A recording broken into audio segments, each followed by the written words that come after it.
Gears 1 came out and it hit tremendously large for us. We were hoping it would be big. We were hoping the reviews would be great. We were hoping we'd sell a few copies, and our expectations were just completely blown away. You make a game and you think, well, we're making a really good game. We love to play this game. We can't stop playing. We love it. We think it's great. But it's really the fans who decide how successful you're going to be. And we were extremely fortunate. We caught the right wave, and people love the game, and we got great review scores, and you can't ask for anything better than that. We were hoping for the best, and you know, kind of towards the end of the project, we were just getting really giddy and excited, and we really hoped that other people would feel the same way. I wasn't terribly surprised with the success of Gears of War, only because of how fun it was to play as we were making it. It was more of a surprise that we actually finished it on time and at such a high level, because it was such a tight crunch that summer finishing the game up, but we knew we had something special there. I think in gaming, it seems like it's a roll of the dice whether something's going to be good or not. But once I came here to Epic and saw the talent and saw the effort and the attitude and the love people put into what they were doing, you know, in a sense, I wasn't really surprised. I mean, everyone's here to do their best and put their best into their work, and it really shows, and I think it showed in Gears 1. With Gears 1, we could try a bunch of new stuff. People didn't have expectations about what does a shotgun do, etc. But with Gears 2, everything you change now has a following, and people are far more religious about, you know, their preferences with these things as they've been exposed to them for far longer. With Gears 2, yeah, there's a pressure to deliver a new experience for fans that are out there, that you want to keep them happy and you want to keep them engaged. But at the same time, you kind of know you have the core mechanic figured out. You kind of know that at the end of the day, your game is going to be fun. The question is, can you just deliver that new and exciting part that will keep people engaged? The first Gears was very much kind of a summer blockbuster type of narrative, and the sequel is, of course, that kind of roller coaster ride. But at the same time, we're digging in a little bit deeper on the story to really get to know who these guys are in Delta Squad. We wanted to open the game kind of with a recap, as far as just reminding the player of what's at stake, what the situation is with the world, and we have the character of Chairman Prescott, who's delivering this kind of rousing speech to all the Coalition soldiers. The stranded are listening in on it. War is all we know. In the past, we fought for emulsion. We fought for country. We fought for freedom. But all that changed after E-Day. There are certain elements of the speech that were really important to me to convey, because I felt like, you know, the thing that people don't tend to do is they don't tend to do the math. Right, is that we talked about the Pendulum Wars as a 79-year war, that at the point of the Gears 2 starting, they've been fighting the Locust for 15 years now, right? So now we're talking about 94 years of conflict. That's essentially an entire generation that has never known peace. That if you can imagine a world, not like a World War I, World War II, we're talking about a planetary war that has gone on for like 94 years, essentially. So this is what kind of culture is that? What kind of life is that, where you're expected to go into the army? And it's all that kind of backstory that I don't think people had, a frame of reference they didn't have, and that's what I really wanted to come out of the speech, is this notion of, hey, all the time. Yeah, you know, and the fact that just that's going on, that people can speak to, that we have never known a time of peace, I think is a really important aspect of the backstory of the world. Originally, we did talk about, you know, doing Hoffman delivering the speech, and that didn't really quite work out, and I think that's what gave us a lot of this, you know, whole iterative process on it. And when we came up on the character of the chairman, which is something we'd cycled on but hadn't decided on, once we had him, and it took a minute to cast the right person, once we had that in place, things got considerably smoother. It's interesting to see more about how the leadership structure of the Coalition is kind of built, as well as how the Locust leadership pans out, and to kind of see these layers of, you know, what's really going on in this war and who's responsible and who's leading the people. Right away, these guys came with, as I came onto the story, was the Maria angle. I think has become kind of the anchor in a lot of ways for the human part of the story, because we have this big macro story, this larger war that's going on with humanity and the Locust. But then I think it's really great to have this anchor with the Maria's story, and inevitably there's some dark parts to that. Dumb.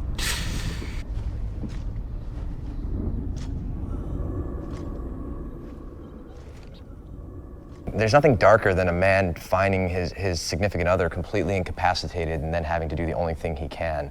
And it's really heavy stuff, and watching the scene to this day still gives me chills. Well, and it's interesting because as we shoot this, we have no idea what really everyone's reaction is going to be to it, and I think that's going to be really interesting to see, because I know it's going to be something that's going to be talked about, and it's not something you see hell, even in any media very often, especially visual media, let alone a game. You know, having the sort of the best friend role go through the deeper moment, because it's kind of more interesting for the player to witness it as opposed to, you can't push that on, you know, onto the player to say, okay, this is your experience. You miss your wife, don't you? You do, yeah. like, really, what? And you're, hey. It's easier to make him be a witness, and at the same time, it is nicer to take a second, you know, pseudo-secondary character like Dom, and sort of raise their importance in the story. Is really, I thought was really cool too.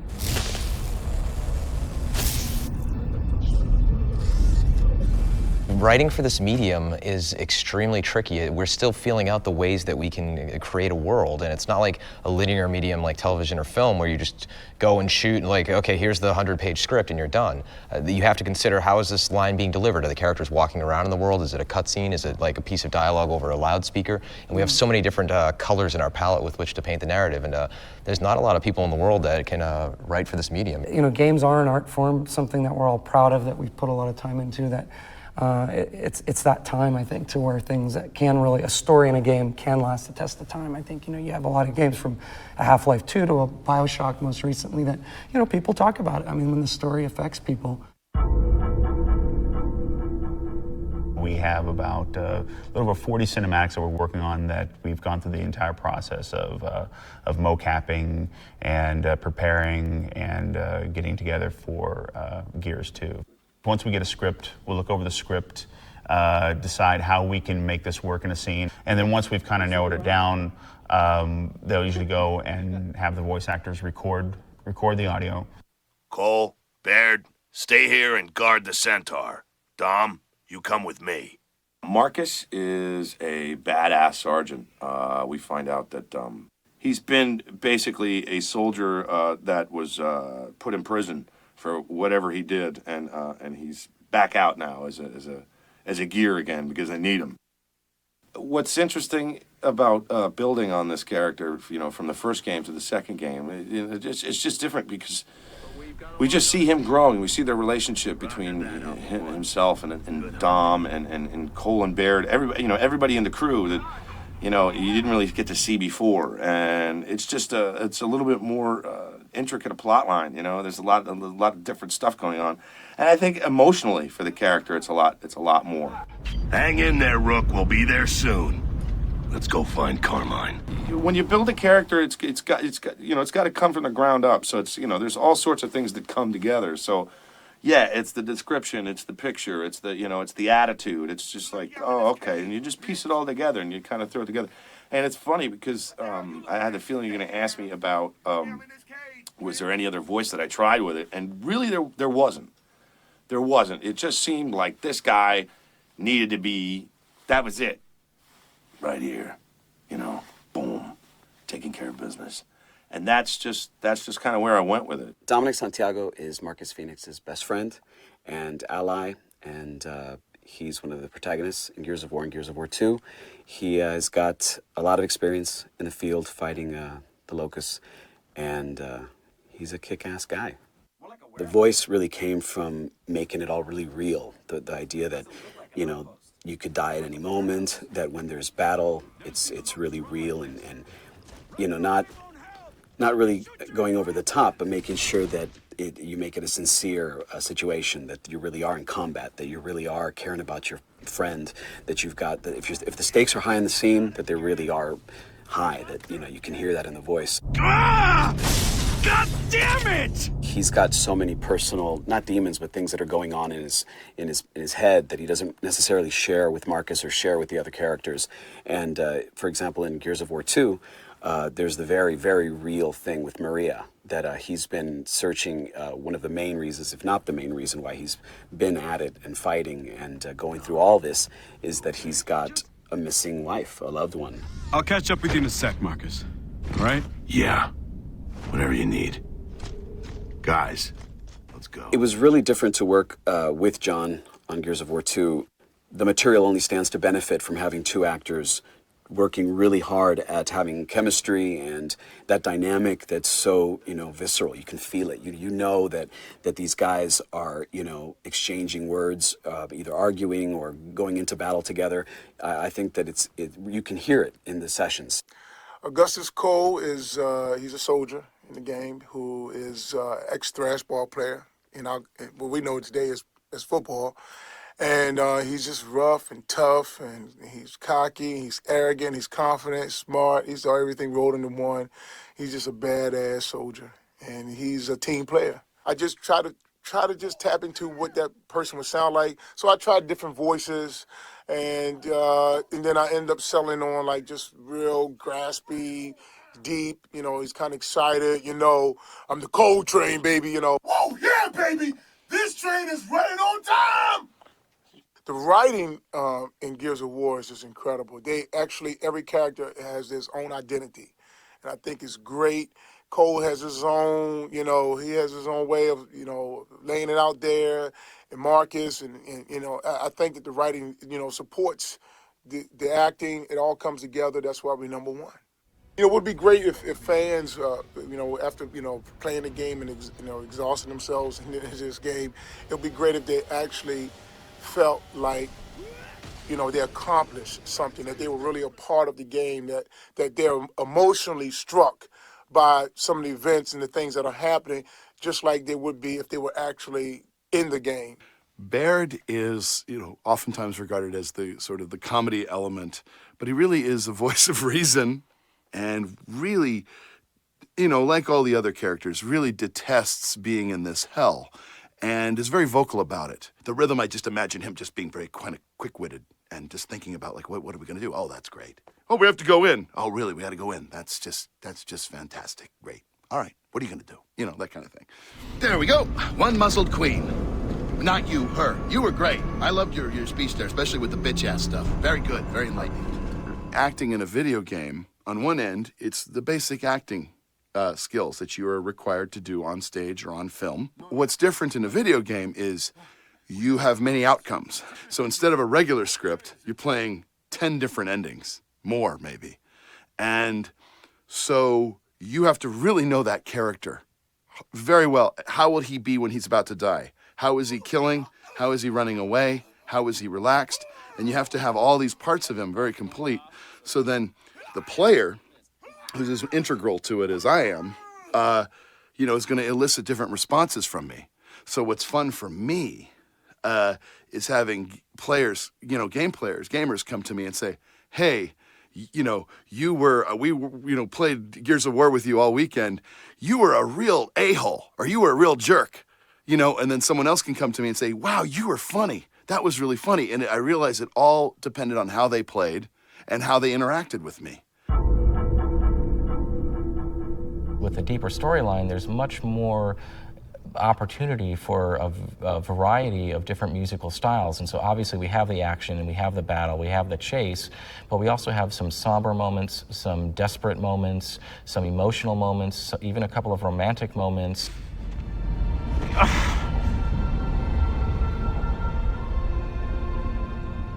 We recorded the score at Skywalker Ranch out in California, and it was done in 2 different sessions. The first session was recording the orchestra, which is essentially a big string section, big brass and woodwind section together. And then the second day was recording all of the live choir. And so the choir and the orchestra never performed together, so that in the end, when we're mixing in the studio, having things recorded individually like this allows us much more control over the final mix.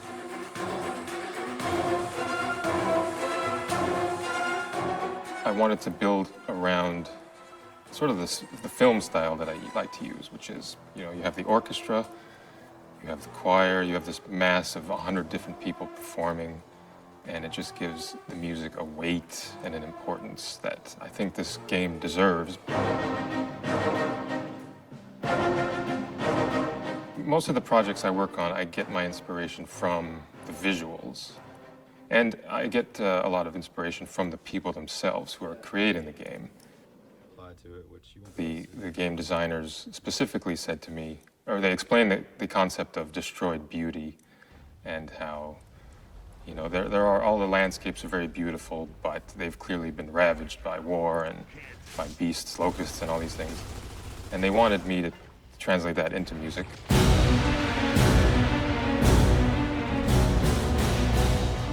I can take a sound that's normally considered, nice, pleasant sound, and destroy it, basically, run it through all kinds of, right now we have a lot of cool technology, computers, and all kinds of effects you can play with and really create some unique sounds. A lot of times people's expectations are directly related to the amount of audio polish that is in the cinematics. You know, the better the audio sounds, the better the overall impression people have of the cinematic. Once we get our mocap actors together and get here in the mocap studio, I'll set the computer up. We'll start going through the scene, walking through the scene, see how the actors react to it and all. Not really, not as in like, wow, but it's just like, oh, so this is what they're trying to do type thing. In other words, you're gathering a lot of info from it. And we'll come in here, we'll work with them, we'll kind of walk through the scene a couple of times, see where, yeah, we need to space this audio out a little more, this could be a little tighter, or hey, this guy would actually probably talk on top of what he's saying as a quick reaction. And we'll get all that timed out, and then we'll start working on the scene. We'll start working on doing a couple of takes on the scene. And start walking in. You're looking over the edge, seeing Nexus. And Dom, here comes your first line. I think we found our locust stronghold. Nexus. Here comes the next Now line. where do we find the queen? My bet's on that tower in the middle. We're doing a few combat scenes, a few what we call walk and talk scenes, which are basically, we're blocking out dialogue scenes while we're walking and explaining the cinematics to the user. Barry, look over, and audio? We don't have the luxury of hitting a mark and saying a line and then moving on with another action. We have to time our motions to a pre-recorded voiceover. We don't have to worry about camera angles, and that's really liberating for an actor, as far as not having to worry about. In film acting, we have to have a sixth sense and worry about, are we in close-up, are we in a two-shot, what are we doing as far as where the camera is? Well, in motion capture, all of these cameras are picking us up at all times. So once we finish shooting, they can change the camera angle anywhere they want. In film acting, one of the old cliches is less is more, and it comes across as very subtle. Here, I think it's a little bit more similar to theater acting or acting in front of a live audience, because we have to convey with our bodies exactly what's going on with this, that the voiceover actor is conveying within the scene. It's an incredible amount of fun playing Gus. You just, like I said, everything is 110% all the time. There's no lull with Gus, and it's just a lot of energy, a lot of impact. He's just a mean, big, tough guy with the guns and everything, you know. So he's a bigger than life character. You grumpy ass bitches are going down, like way down, dead down, so down you ain't gonna know which way is up. Your ass is gonna be crying to your stank queen, like, oh mommy, don't let the bad men hurt us, but we gonna whoop your mama's ass.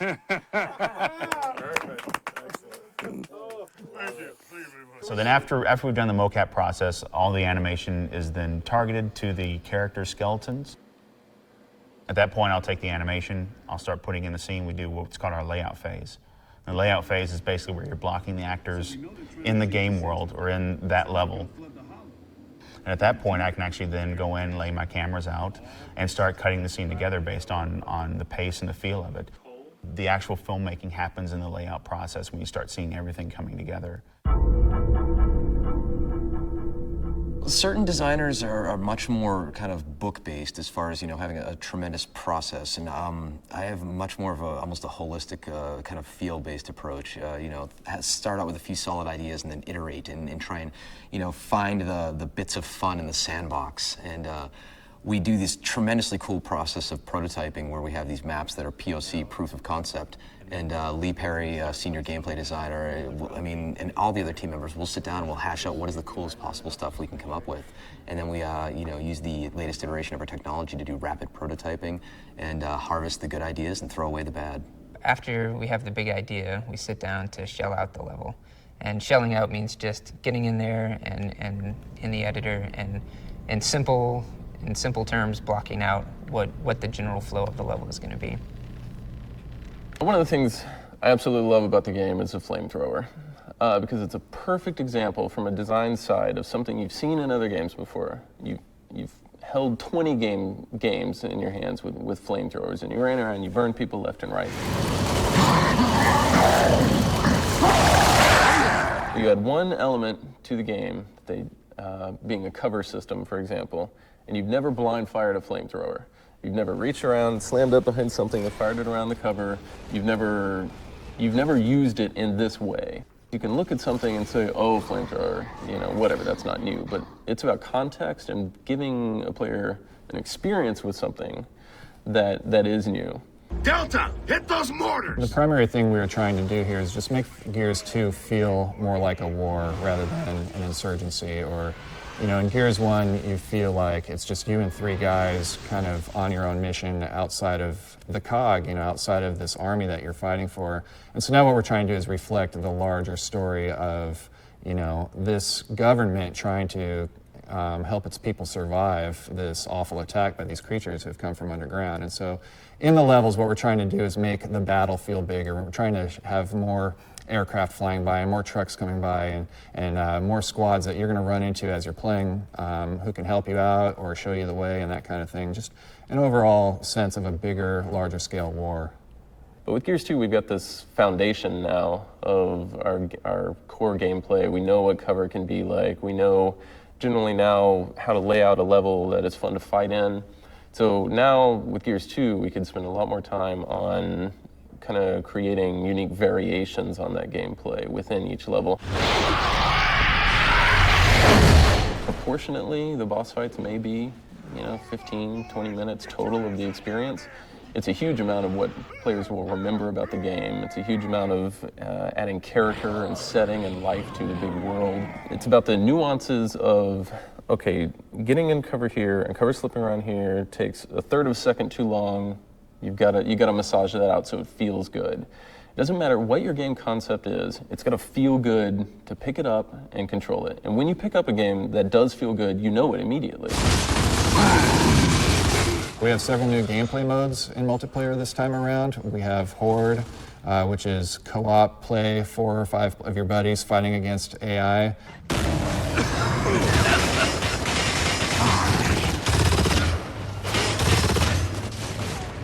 We have a new mode called Wingman, and this is basically 2 versus 2 versus 2, 2, 2. And so it's 10 guys fighting in pairs where just you and your buddy have to survive as long as you can. Normally when you're playing like Warzone, which is now 5-on-5, there's 5 enemies for you to take out, and you have 4 buddies that might also take out those enemies. Now in Wingman, I just have 1 friend, and there's 8 other guys that I can take out. And the second you spawn in a Wingman match, you have to be careful and watch your 6 because people are running around and taking each other out from the get-go, and it's tremendously exciting. We have another mode where you have to, it's similar to capture the flag, but this time the flag's actually alive and trying to kill you, and so you have to hunt this guy down and grab him and bring him back to your base in order to win. Most multiplayer games have a capture the flag game. It just doesn't really fit in the Gears universe. It'd be kind of, weird to see Marcus Phoenix running around a map with a bright red flag or something. That just seems weird. But I could definitely see Marcus Phoenix dragging a body around and using it as a shield while he's fending off the enemy. The best part of this game mode is when both teams are just fighting it out, trying to get to this guy who doesn't care about either one of you. So the whole time he's running around killing everybody, he's talking all kind of trash about how he's owned you and this, that, and the other. And even when you're dragging him, he's telling you that you stink. The progress we're making in so many different areas is really what's impressive to me and really shows the maturity and development of the team. Our processes are much more refined this time around and allows us to spend a lot more time on it. The gameplay programmer just basically pulls everything together, gets it together and so they can be placed in levels, and we definitely take an iterative approach to everything. So for a programmer, that means taking an early idea, getting a rough prototype in. You may have no art assets at all.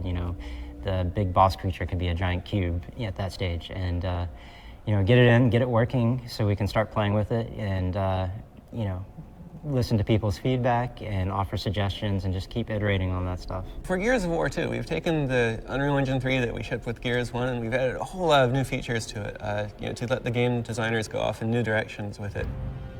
First of all, we've added a soft body physics system. Instead of just having rigid objects moving around, you can have squishy organic objects, which really plays in very well into some of the new sorts of levels we're doing. There's also a destruction system. In Gears of War 1, when you shoot a wall, you see a bullet hole basically painted onto the wall. What we can do now is tear the wall apart, and you see fragments go flying, and you see a damaged, destroyed wall with actual chunks of geometry missing from it. So the new destruction system plays in really well with the Xbox 360's hardware capabilities to accelerate that. For Gears of War 2, we've really improved the character lighting model. So you see light bouncing around between the individual parts of the character. You also have much more lighting fidelity on characters, regardless of the light environment he's in. We've added a crowd system to the engine so that we can render 100 or more characters on the screen and simulate gameplay on them and build a real large-scale battle scene around that.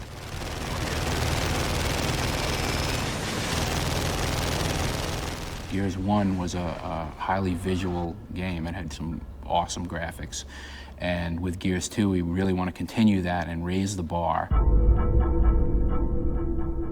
We sit down with design, and they come up with a story arc and stories and characters and things like that. And then what I do is I'll go back and we'll break that out and start concepting. I'll sit down with the concept artists and we'll say, hey, we need these creatures, such and such. Design wants them to behave this way. We'll do a back and forth, and we'll open the feedback loop up. We'll get design in on it. Hey, how's this working? How's that working? We'll riff with those guys, and things will start coming together.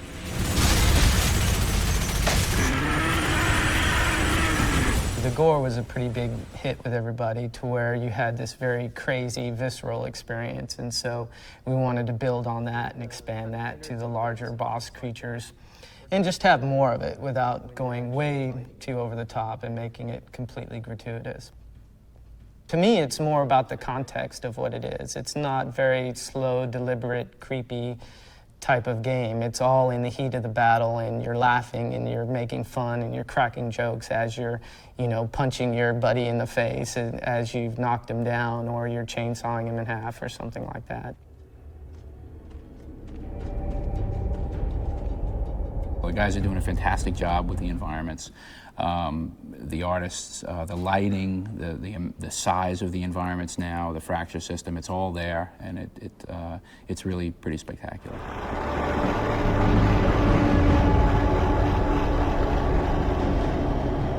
On the Riftworm, for example, we have a lot of this interior, fleshy, organic, really disgusting, environments, and within that map, Marcus is chainsawing through arteries and hearts and all of this.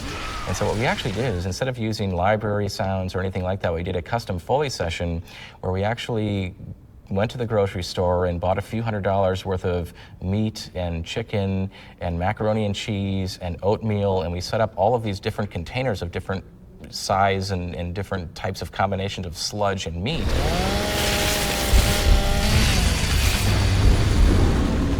And we actually just got messy in there, combining all of these things, stirring it up, throwing it against the wall, and mixing up macaroni and cheese, and a lot of those sounds were created completely from scratch from grocery store objects.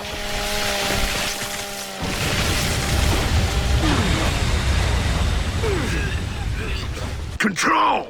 Delta here. We just, I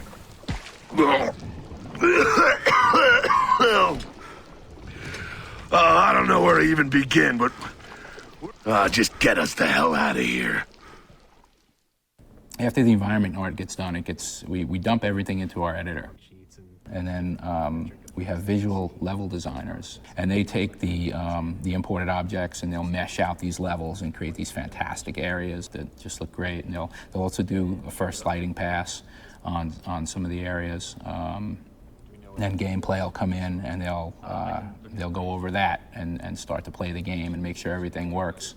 So once a level gets flushed out and we've got meshes in there, and we've got gameplay in there and lighting and all that stuff, we'll do kind of a final pass, and we'll start tweaking post-process, and then we'll go over it and we'll have a punch list meeting, and we'll say, hey, this is too dark, there's too much contrast, too little color, too much color, yada yada.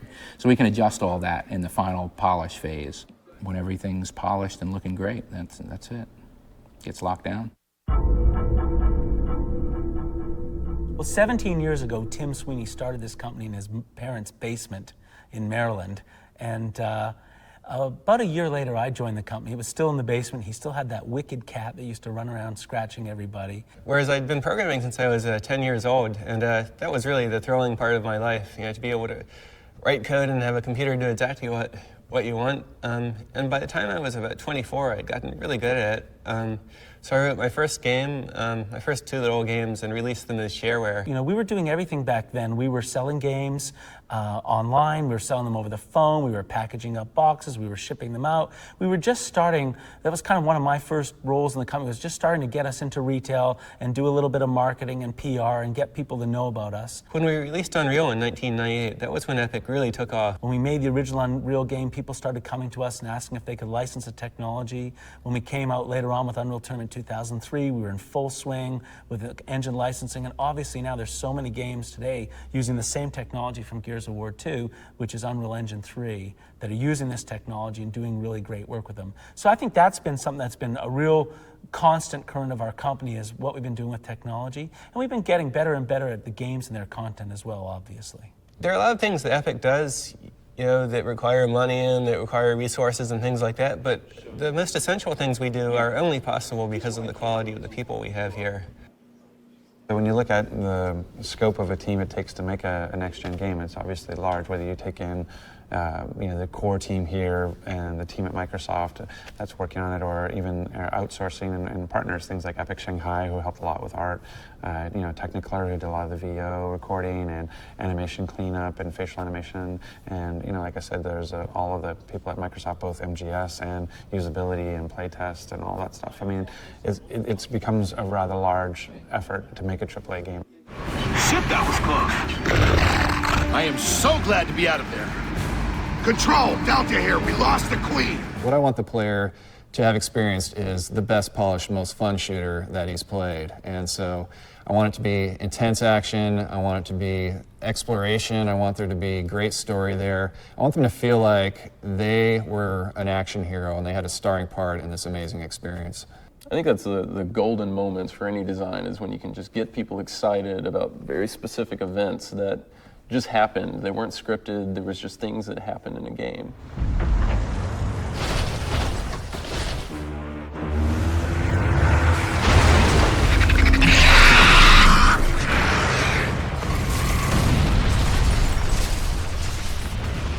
I want them to love the experience. I want them to go in there and just be like, this is hardcore, this is great.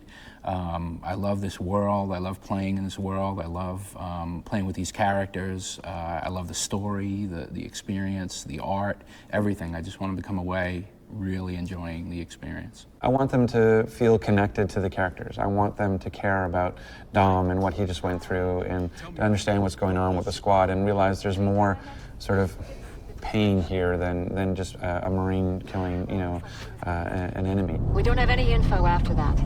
There's gotta be another lead or something, right? I'm sorry, Dom. There was something there. There's something I connected to and had meaning for me and caused me to pause for a second. If they get into the Gears world and they feel immersed and they feel a part of it and they feel like they take a part of the story with them, then that's cool, man. We've done our job well. I want players who finish Gears of War 2 to be exhausted and have to go take a nap because they just had the roller coaster ride of their life.